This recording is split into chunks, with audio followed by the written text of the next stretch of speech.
the making of Pultz Poppers on the Backcast.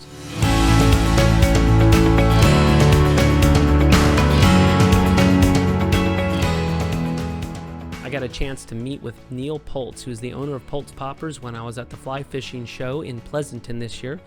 Got to be able to see all his product, and I also asked him about the process that he makes these poppers with.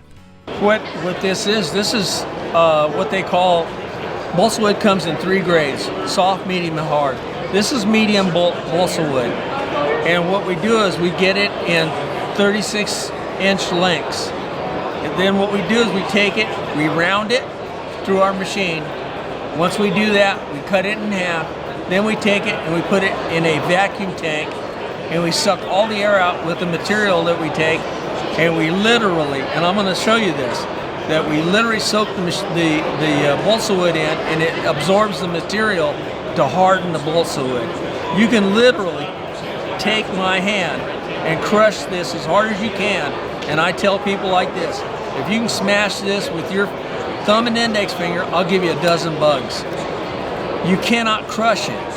It takes these bugs one step higher to where they're all basically the same as far as hardness. Then what we do, we'll sit there and taper the heads, re-soak them in that material, and then we burnish the outside to get a nice, polished, smooth finish. Then we come back and we run them through our table saw, and then we router the faces. Once we router the face, then you'll get a face like that. We'll line that up, and then we'll cut a groove in here to line up to put the hook in, and we try and get it as perfectly square as possible. Then we attach the hook. We're using a material called Flex Bond. It is the best glue out there for gluing hooks to balsa wood or any material.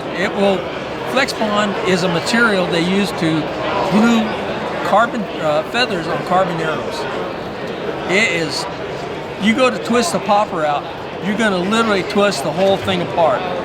You'll literally turn that hook on its side before it pops out.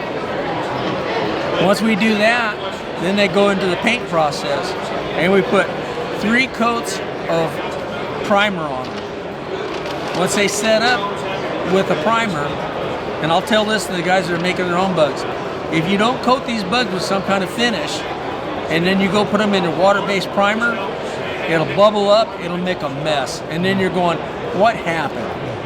So what you do is you gotta prep these bodies. So we prep them, get them all ready, we glue them up, then they go in the paint process. And then the paint process, 3 coats of white primer. Once you got it primed up and ready to go, then we'll come back and we'll put the eyes on. We'll do the scale effect before we put the eyes on. We'll get it all prepped, ready to go. And once that's all done, then we put them in the finish. It cures out in about, say, 48 hours, to where I can literally take that bug and slam it against the wall, and it's just as good as the day I put it in the vise. And you can literally take that glue seam and twist it. It will not come loose. You can take one of these poppers with a piece of lead, and I've got one at home. It's 27 pounds, and it's got a ring in it, and I've literally hooked onto it and picked it up like that. It will not tear out.